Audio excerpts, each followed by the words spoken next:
Hello business honour. तो आज मैं बात करने वाली हूँ कि आप अपने बुटीक के, फैशन बुटीक के बिजनेस को या शोरूम को, शॉप को ऑनलाइन कैसे लेके जा सकते हैं। अभी तक आपका जो शोरूम है ऑफलाइन बहुत अच्छा चल रहा था, टॉप रैंक कर रहा था अपनी सिटी में, पर अब हमको ये पैंडेमिक के बाद, लॉकडाउन के बाद अपने बिजनेस को ऑनलाइन लेके जाना है। और आप जितना जल्दी हो सके आप ऑनलाइन आ जाएंगे, आपको उतनी ज़्यादा हेल्प होगी। सो स्टार्ट करते हैं। मेरा नाम है रुचिरा पाटिल और मैं हूँ एक डिजिटल मार्केटर और मैं बिजनेसेस और ब्रांड्स के लिए पेड एडवर्टाइजमेंट करती हूँ, गूगल एड्स और फेसबुक एड्स। और मैं डिजिटल मार्केटर हूँ, तो मैं आपकी हेल्प करती हूँ सारे बिजनेस ऑनर्स की कि वो अपना बिजनेस जो है ऑफलाइन से ऑनलाइन कैसे लेके जाए। मैं आपको पूरी प्रोसेस जो है, आप अपने बिजनेस को कैसे ऑनलाइन लेके जा सकते हैं, क्या क्या चीज़ों का आपको ध्यान रखना है, क्या क्या करना चाहिए, क्या नहीं करना चाहिए, ये सब मैं आपको आज इस वीडियो में बताने वाली हूँ। ध्यान से सुनना। और अगर आपने मेरे इस चैनल को सब्सक्राइब नहीं किया है तो अभी जाके सब्सक्राइब कर लेना, ताकि मैं ऐसे और टाइप के वीडियोस बना पाऊँ आपके लिए। और अगर आपको बीच में लगता है कि मुझे यहाँ पे कुछ इशू आ रहा है या प्रॉब्लम है, मुझे इस टाइप में कुछ क्वेरी कर रही हैं, तो आप मुझे कमेंट में पूछ सकते हैं कि आप अपने जो बुटीक का बिजनेस है इसको ऑनलाइन कैसे लेके जा सकते हैं। उसमें फर्स्ट पॉइंट आता है कि आपको सबसे पहले एक इन्फॉर्मेशनल वेबसाइट बनानी है। वेबसाइट बनाना इम्पॉर्टेंट है क्योंकि आपको दिखाना है अपनी जो ब्रांड है, अपने जो बुटीक है उसको ऑनलाइन दिखाना है। जैसे आप अपना शोरूम आप ओपन करके बैठे हैं, अभी तक आप चलो ठीक है, पहले क्या होता था, घर से ही सिलाई करके और डिज़ाइन आपको दे देते थे और घर से ही सिलाई करके और सब लोग उसको सेल कर देते थे।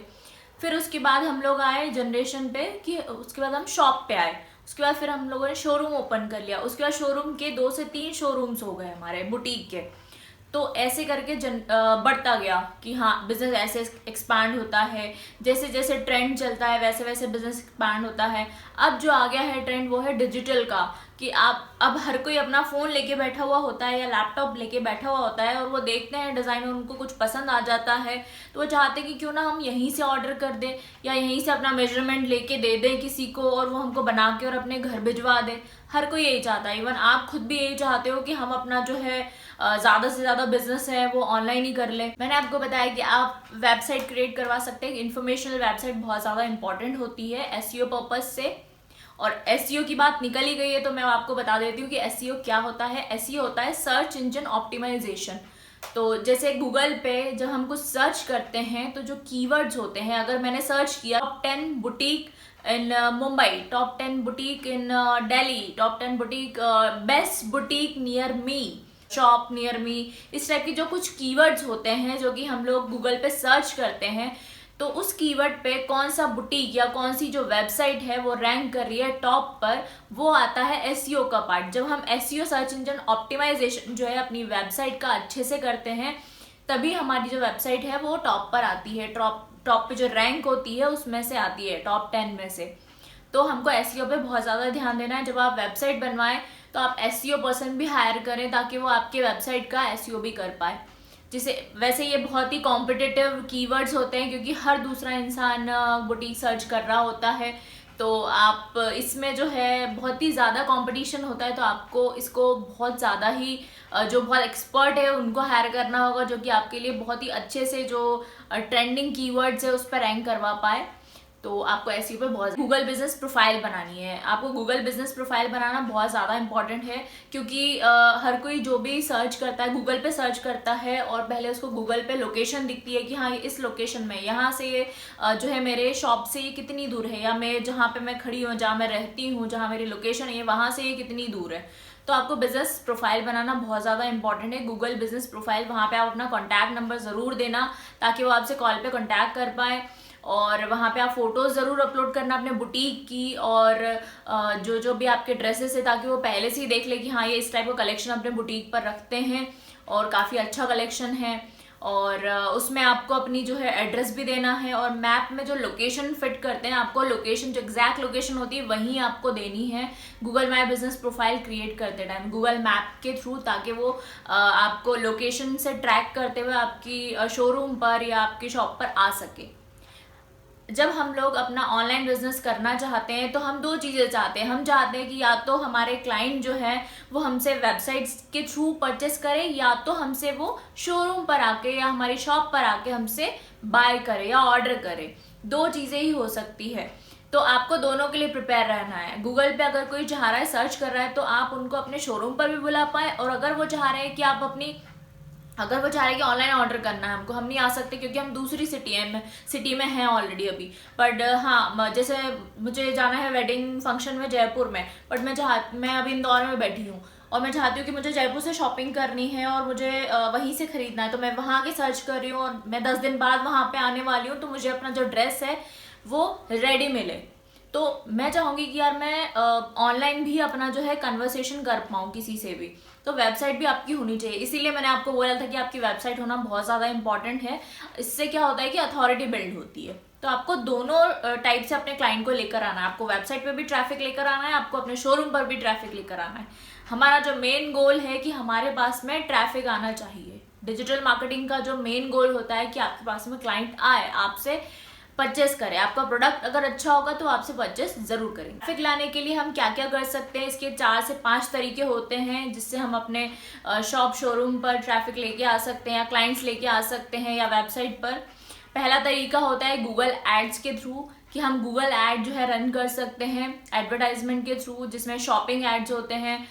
शॉपिंग एड के थ्रू हम लोग गूगल एड रन कर सकते हैं, जिससे गूगल एड्स के जब आप रन करते हैं तो उसमें सिर्फ आप जो कीवर्ड पे टारगेट करते हैं ऑडियंस, उसमें सिर्फ आपकी अपनी एक अकेली शॉप या शोरूम नहीं शो होता, उसमें आपके कॉम्पिटिटर्स भी दिखाते हैं। अगर आपका एक कोई प्रोडक्ट मान लो 40,000 का या 30,000 का है या 20,000 का है, तो उसी के साथ साथ आपके कॉम्पिटिटर्स के भी प्रोडक्ट उसी टाइप के जो रिलेटेड प्रोडक्ट है वो भी शो करेंगे उसकी प्राइस के साथ। मेक श्योर कि आपने बहुत अच्छा जो एड कैंपेन रन किया हो जिसमें आप अपने कंपटीशन जो आपके कॉम्पिटिटर हैं उससे आप टॉप पर आ पाए, लोग आपको चूज करें। क्योंकि हम खुद देखते हैं जब हम गूगल पे सर्च करते हैं तो हम जब टाइप करते हैं तो हमको सबसे पहले ऊपर शॉपिंग ऐड दिखाई देते हैं जिसमें कि उसकी फोटोज होती है, प्राइस होती है और वेबसाइट का लिंक होता है कि आप यहाँ से परचेस कर सकते हो और इसमें इतना डिस्काउंट चल रहा है।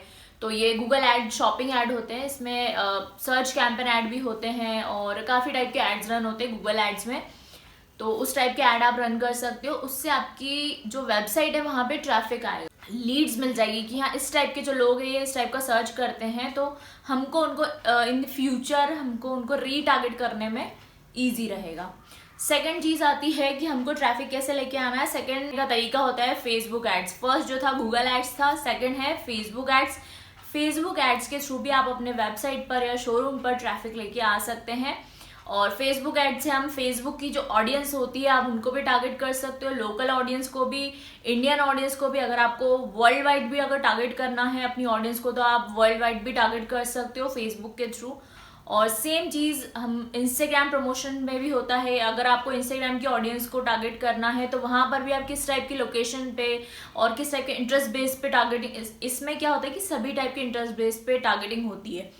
कि अगर आप चाहते हैं कि मुझे सिर्फ कॉलेज स्टूडेंट को टारगेट करना है या फिर मुझे इस एज को टारगेट करना है, मैं चाहती हूँ कि मैं चाहता हूँ कि मुझे 20 साल से लेके 35 की एज तक के जो ऑडियंस है उन्हीं को टारगेट करना है और मुझे सिर्फ फीमेल को टारगेट करना है, तो आप फेसबुक एड्स के थ्रू या इंस्टाग्राम एडवर्टाइजमेंट के थ्रू आप वो टारगेटिंग भी कर सकते हो। कि आप नहीं चाहते हो कि यार मैं जो प्रोडक्ट या जो मैं मेरा जो बुटीक है जिस टाइप के ड्रेसेस वो बनाते हैं वो बहुत ज़्यादा एज ग्रुप वालों के लिए नहीं है या मैं उन्हीं को ही टारगेट करती हूँ, तो हम उनको भी कर सकते हैं। अगर आप सिर्फ मेल में टारगेट करना चाहते हैं, अगर आपकी कोई टेलरिंग की शॉप है आपके बहुत अच्छा सा जिसमें आप सूट्स बनाते हैं या कुर्ते या फिर जिस भी टाइप के आप ड्रेसेस बनाते हैं, तो आप मेल को भी टारगेट कर सकते हैं। अगर आपकी सिर्फ मेल ऑडियंस है तो आपको इसमें बहुत सारे फिल्टर्स मिल जाते हैं कि आपको फेसबुक एड्स और गूगल एड्स में आपको कैसे टारगेट करना है।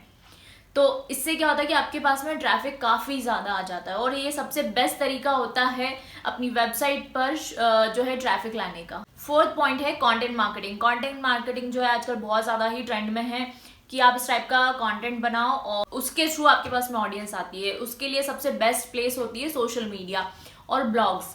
जब सोशल मीडिया पे लोग देखते हैं कि इस टाइप का कंटेंट है या इस टाइप का आपका डिज़ाइन आप इस टाइप से डिज़ाइन करते हैं, फिर उसके बाद में उसको इस टाइप से आप अप्लाई करते हैं, इस टाइप का मटेरियल यूज़ करते हैं और इस टाइप के आपके पास में इतनी टीम है। तो ये जब आप सोशल मीडिया पर दिखाते हैं अपनी ऑडियंस को तो उनको ट्रस्ट बिल्ड होता है और उसके थ्रू आपके पास में क्लाइंट डायरेक्ट आता है। सोशल मीडिया के थ्रू जो कंटेंट मार्केटिंग होती है उसके थ्रू डायरेक्ट आपके पास में क्लाइंट आता है, आपको उसके लिए एड्स रन करने की ज़रूरत नहीं होती है।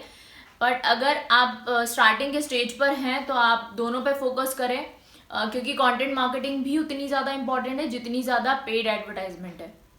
हम ऑर्गेनिक और पेड दोनों के लिए मैं यहाँ पे आपको बता रही हूँ कि आपके लिए क्या सही है, वो आपको चूज करना है कि आपके लिए क्या सही है। वो बजट पे भी डिपेंड करता है। मान लो अगर आपका 50,000, 1 लाख या 2 लाख या 3 लाख का बजट है तो आप कर सकते हैं इस पे। मान लो अगर आपका 50,000 तक का बजट है तो आप ऑर्गेनिक पे जा सकते हो। और अगर आपका 50,000 से ज़्यादा का बजट है, आप 2-3 लाख या 5-6 लाख रुपए इन्वेस्ट करने के लिए तैयार है अपनी ऑनलाइन मार्केटिंग के लिए, डिजिटल मार्केटिंग के लिए, अपने बुटीक के लिए, तो आप फिर 360 डिग्री मार्केटिंग कर सकते हैं। ऑर्गेनिक मार्केटिंग के लिए मैं आपको कुछ तरीके बता देती हूँ कि क्या क्या हो सकते हैं। आप पेन पेपर लेके बैठ जाइए, आप लिख लीजिए कि ऑर्गेनिक मार्केटिंग हम खुद से कैसे कर सकते हैं। ये देखिए मैंने भी यहाँ पे अपने पॉइंट्स लिख लिए ताकि मैं कुछ भूल ना जाऊँ आपको बताने के लिए।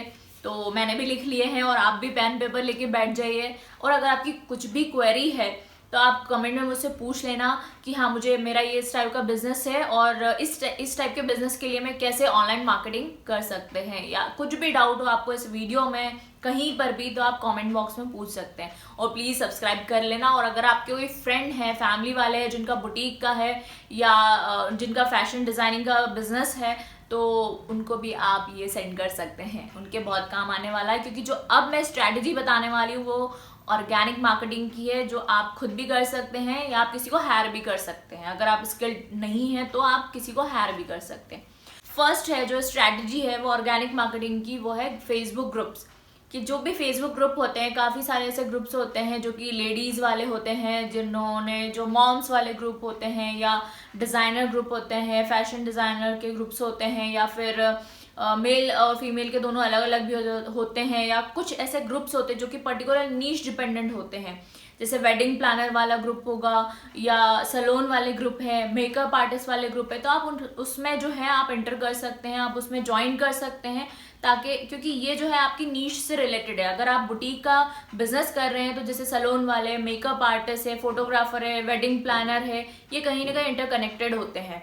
तो अगर जब आप बुटीक का अपना जो डिज़ाइन कर रहे हैं ड्रेस, तो उसके लिए मेकअप आर्टिस्ट की भी ज़रूरत होगी। जैसे मेकअप आर्टिस्ट वाले डिज़ाइनर के साथ में कोलैबोरेट करते हैं, वैसे ही आपको ऐसे फेसबुक ग्रुप्स को ज्वाइन करना है ताकि आप उसमें एंट्री कर पाएँ और अपने बिजनेस को और बढ़ा पाएँ। और वहाँ पे पोस्ट करते रहें अपने प्रोडक्ट के बारे में। आपको डायरेक्ट सेल नहीं करना है, आपको बताना है कि मैं इस टाइप का बिजनेस करती हूँ या मैं इस टाइप का बिजनेस करता हूँ। आपको ऐसे अपने जो है फेसबुक ग्रुप्स में ज्वाइन करना है। सेकंड स्ट्रैटेजी मेरी ये है, ऑर्गेनिक की भी है और ये पेड की भी है, कि आपको सबसे पहले अपने कॉम्पिटिटर का एनालिसिस करना है कि आपके जो टॉप 5 या 10 कॉम्पिटिटर्स है, आपकी सिटी में भी हो सकते हैं। अगर आप इंडिया लेवल पे कर रहे हो या फिर आप एक सिटी को टारगेट कर रहे हो या फिर आप वर्ल्ड वाइड कर रहे हो, तो आप अपने ऐसे 5 से 10 कॉम्पिटिटर्स, टॉप 5 और 10 कॉम्पिटिटर्स आपको लेके आने हैं और आपको देखना है कि वो किस टाइप का ड्रेस डिज़ाइन कर रहे हैं, या वो किस टाइप का कंटेंट पोस्ट कर रहे हैं, या किस टाइप के उनके एड्स रन हो रहे हैं, वो कितना इन्वेस्ट कर रहे हैं। पता चला, क्योंकि मेरे क्लाइंट हैं जिनका इसका बिजनेस है टेक्सटाइल का, उनके जो कॉम्पिटिटर है वो 1 से 2 करोड़ जो है इन्वेस्ट कर रहे हैं अपने एडवर्टाइजमेंट में। और तो आपको ये ज़रूर देखना है कि पता चला आप वहाँ पर 40-50 हज़ार या 1 लाख रुपए इन्वेस्ट कर रहे हैं और आप सोच रहे हैं कि मुझे रिजल्ट जो है वो 1 करोड़ 2 करोड़ वाला मिले, तो ऐसा नहीं हो पाएगा। तो आपको पहले अपने जो है कॉम्पिटिटर का एनालिसिस करना है कि कौन कौन से कॉम्पिटिटर है और वो किस टाइप के एड्स रन कर रहे हैं और किस टाइप का उनका प्रोडक्ट है, वो किस टाइप के डिज़ाइन बना रहे हैं। आपको उनको कॉपी नहीं करना है, मैं ये नहीं बोल रही हूँ कि आपको कॉपी करना है, बट हाँ आपको कॉम्पिटिटर एनालिसिस करना है। क्योंकि उससे क्या होगा, कहीं ऐसा ना हो कि आप मार्केट में पीछे रह जाएं। आपको साथ में चलना है, जो ट्रेंड में चल रहा है मार्केट में, या जो आपके कॉम्पिटिटर्स जो हैं ऑलरेडी एक स्ट्रैटेजी जो फॉलो कर रहे हैं, आपको उसको फॉलो करना है। उसी टाइप की स्ट्रैटेजीज आपको भी फॉलो करना है, क्योंकि आपको कम्पीट करना है मार्केट में आपके कॉम्पिटिटर्स के साथ, इसीलिए। स्ट्रैटेजी मेरी है, किसी इवेंट में जाते हैं तो वहाँ पे आपकी ब्रांडिंग हो जाती है। अगर आप अब तक किसी इवेंट में या नहीं गए हैं तो आप जाइए, वहाँ पे पार्टिसिपेट कीजिए। बहुत सारे ऐसे इवेंट्स होते रहते हैं कॉलेजेस में, जैसे जो फैशन डिज़ाइनिंग या फैशन इंस्टीट्यूट होते हैं उनसे रिलेटेड जो भी इवेंट होते रहते हैं, या उस टाइप की आपको इवेंट जो है अटेंड करना है, वहाँ पार्टिसिपेट करना है। और जैसे फ्ले मार्केट जो होते हैं उसमें भी आप अपना एक स्टॉल लगा सकते हैं। तो इस टाइप के जो छोटे छोटे या बड़े बड़े से इवेंट होते हैं वहाँ पे आपको पार्टिसिपेट करना है। उससे क्या होता है कि आपकी ब्रांडिंग हो जाती है और आपकी एक नेटवर्किंग हो जाती है, और बहुत सारी जगह आपको क्लाइंट भी मिलते हैं यहाँ पे। कभी कभी ऐसा होता है, मेरे जो क्लाइंट थे उन्होंने दुबई में अपना इस टाइप का स्टॉल लगाया था, वहाँ पे गए थे वो लोग और कुछ इवेंट हुआ था, तो उनको वहाँ से बहुत अच्छा बिजनेस मिला, मतलब बल्क में उनके पास ऑर्डर आए हैं। तो सेम चीज़ आपको भी करनी है। अगर आप चाहते हैं कि आपको बल्क में ऑर्डर मिले तो आपको इवेंट अटेंड करना है। बहुत से लोग नहीं करते हैं, बहुत से लोग कर लेते हैं। जो नहीं करते हैं उनके लिए कि आपको करना है। और जब आप इवेंट कोई अटेंड कर रहे हैं या वहाँ जा रहे हैं तो वहाँ पे आपको जितना हो सके आपको फोटोज, प्रोफेशनल फोटोग्राफी और वीडियो, और हो सके तो आपको इंस्टाग्राम पे लाइव या फेसबुक पे लाइव भी कर लेना है, ताकि वहाँ पे लोग, ऑडियंस देख सके कि हाँ इस टाइप का यहाँ पे कुछ इवेंट हो रहा है। क्योंकि जो लोकल ऑडियंस होती है वो वहाँ पर आ जाती है कि हाँ यार इस टाइप का इवेंट हो रहा है यहाँ पर, इस टाइप की सेल लगी है, या फिर यहाँ पे इनका स्टॉल लगा हुआ है तो बहुत अच्छे अच्छे ड्रेसेस है वहाँ पर, काफ़ी अच्छी प्राइजेस में मिल रहे हैं मुझे, तो मैं यहाँ पे जाके देख सकती हूँ। तो आप ऐसे लाइव भी जा सकते हैं अपने इंस्टाग्राम और फेसबुक के थ्रू, और उसका आप पहले से एक अनाउंसमेंट भी कर सकते हैं अपने सोशल मीडिया पे या एड्स के थ्रू कि हमारा इस टाइप का वहाँ पर इवेंट होने वाला है, तो आप इनवाइटेड हैं, आप आ सकते हैं। ऐसे आप दूसरों को भी अप्रोच कर सकते हैं अगर कोई बाय करना चाहता है तो। वैसे तो वो जो इवेंट ऑर्गेनाइजर होते हैं वो लोग करवाते हैं, बट आप अपनी तरफ से भी अपन है, क्योंकि हमको अपनी ब्रांडिंग करनी है, तो आप वो भी कर सकते हैं। अब आते हैं मेरे फेवरेट पार्ट पे, जो कि कोलैबोरेशन है। कोलैबोरेशन मेरा फेवरेट पार्ट है ऑर्गेनिक मार्केटिंग का। अगर आप अपने बिजनेस को ऑर्गेनिकली बढ़ाना चाहते हैं, या आप चाहते हैं कि मुझे ऐड रन नहीं करने हैं, मुझे जो रियल ऑडियंस है वो चाहिए, तो आपको कोलैबोरेशन मुझे सबसे अच्छा लगता है, जो कि आप अपनी जो इंडस्ट्री के हैं, नीश रिलेटेड हैं, आप उनके साथ कर सकते हैं। नीश से मतलब मेरा ये है यहाँ पर कि अगर आपका बुटीक का बिजनेस है तो बुटीक से रिलेटेड क्या क्या चीज़ें हो सकती है। अब वो टेक्सटाइल वाले भी हो सकते हैं, आप उनके साथ भी कोलैबोरेट कर सकते हैं, उनके ब्रांड्स के साथ। और कुछ जो होते हैं फैशन डिज़ाइनर होते हैं, आप उनके साथ कर सकते हैं, या फैशन जो इन्फ्लुएंसर होते हैं, फैशन इन्फ्लुएंसर, उनके साथ आप कोलैबोरेट कर सकते हैं। कुछ फोटोग्राफर होते हैं उनके साथ कोलैबोरेट कर सकते हैं, और बहुत से ऐसे वेडिंग प्लानर होते हैं जिनके साथ आप कोलैबोरेट कर सकते हैं। तो ये मैंने आपको 4-5 जो कैटेगरी बताई जिनके साथ आप कोलैबोरेट कर सकते हैं। कोलैबोरेशन पेड भी हो सकता है और बार्टर डील में भी हो सकता है।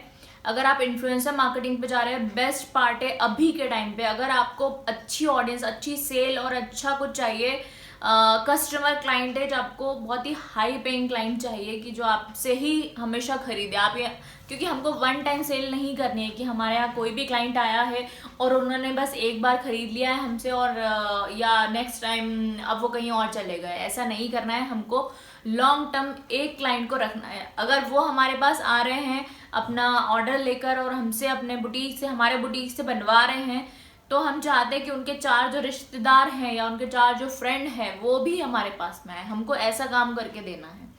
तो आपको इस बात का ध्यान रखना है कि जब आप इन्फ्लुएंसर मार्केटिंग कर रहे हैं, आपको सिर्फ एक बार नहीं करनी है, मंथ में आप 2 से 3 बार अलग अलग इन्फ्लुएंसर के साथ कोलैबोरेट कर सकते हैं, जिसके थ्रू आपको ऑर्गेनिक रीच काफ़ी अच्छी मिल जाएगी। क्योंकि जो लोकल इन्फ्लुएंसर होते हैं या मॉडल्स होते हैं या सेलिब्रिटी होते हैं, उनसे कोलैबोरेट करने से आपको बहुत ज़्यादा बेनिफिट होता है। उससे ये होता है कि एक तो सबसे पहली बात है, लोग उनको रात दिन देखते हैं, सोशल मीडिया पे स्क्रॉल करते करते रात दिन लोग उनको देखते रहते हैं, उनके वीडियोस देखते हैं, उनकी स्टोरी, उनके पोस्ट जो है देखते रहते हैं। वो उनको इतना ज़्यादा ऑब्जर्व करते हैं कि अगर वो उन्होंने कोई ड्रेस पहनी तो वो उनके माइंड में दिख जाता है कि हाँ यार ये उस टाइप की ड्रेस उसने पहनी थी, और अगर मुझे किसी फंक्शन में जाना रहा या शादी हुई या कुछ हुआ तो मुझे इस टाइप का ड्रेस पहनना है।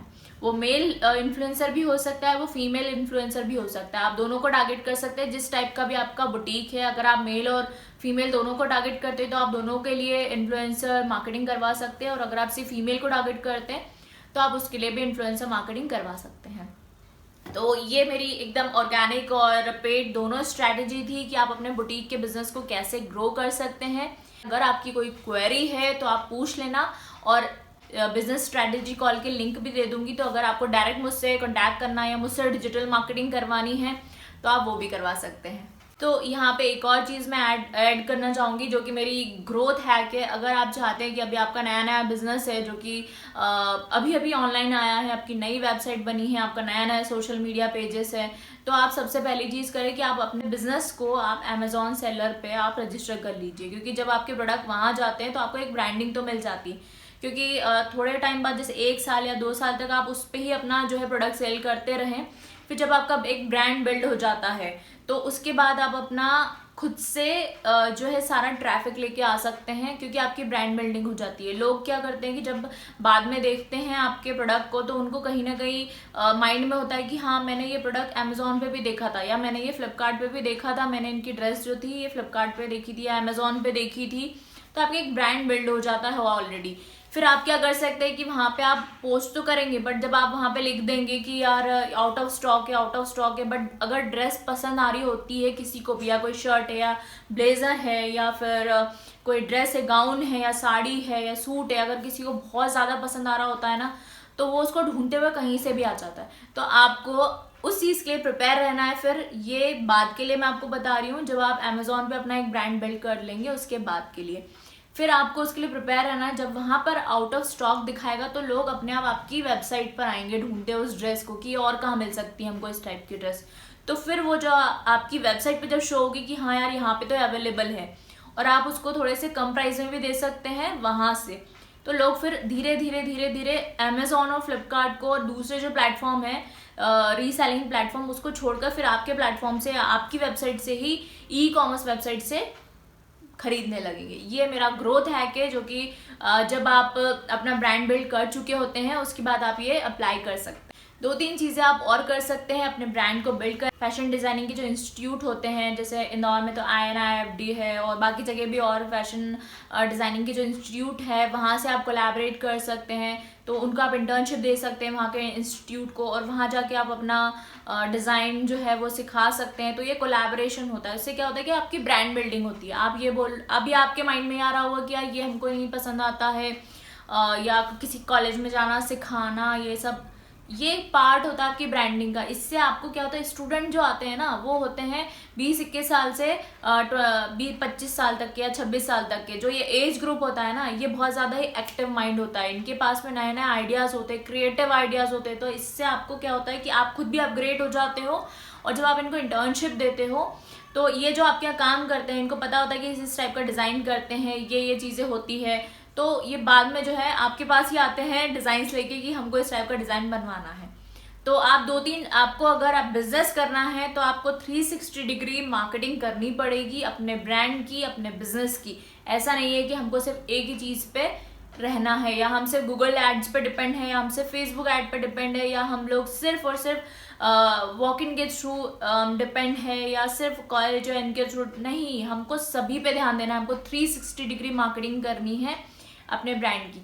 मेन जो इम्पोर्टेंट पॉइंट है वो है influencer marketing, social media advertisement. इन पे आपको सबसे ज़्यादा ध्यान देना है, और जितना हो सके आप डिज़ाइनिंग पे ध्यान दें, और प्रोफेशनल जो फोटोग्राफी होती है वही आप अपने सोशल मीडिया पे अपलोड करें। आपको ऐसे कुछ तो भी फ़ोटोज़ नहीं अपलोड करने हैं फ़ोन से क्लिक किए हुए, या फिर शॉप का ऐसे ही फ़ोटो क्लिक कर दिया और अपलोड कर दिया, ये आपको नहीं करना है। अगर आप खुद से कर सकते हैं तो ठीक है, नहीं तो आप हायर कीजिए किसी अच्छे सोशल मीडिया मार्केटर को, जो कि आपके लिए एक सोशल मीडिया पे एक अच्छी ब्रांड क्रिएट कर पाए। हमेशा अपने ऑडियंस में या अपने सोशल मीडिया पे बोलती हूँ कि जो दिखता है वही बिकता है। तो जितना अच्छा आप दिखाओगे अपने सोशल मीडिया पे या गूगल पे, उतना अच्छा आपका प्रोडक्ट ब्रांड बनेगा और बिकेगा। So thank you so much for watching this video. और प्लीज़ अगर आपने इस चैनल को सब्सक्राइब नहीं किया है तो कर लेना, लाइक भी कर देना, कमेंट करना, कमेंट में ज़रूर बताना कि आपको और क्या एडवाइस चाहिए, आप क्या आइडियाज़ चाहिए, क्योंकि मेरे पास आइडियाज़ का भंडार है। बट मैं ये वीडियो को बहुत ज़्यादा लंबा नहीं करना चाहती थी, इसीलिए मैंने इसको शॉर्ट में बनाया जितना हो सका। थैंक यू सो मच, और बाय टू ऑल।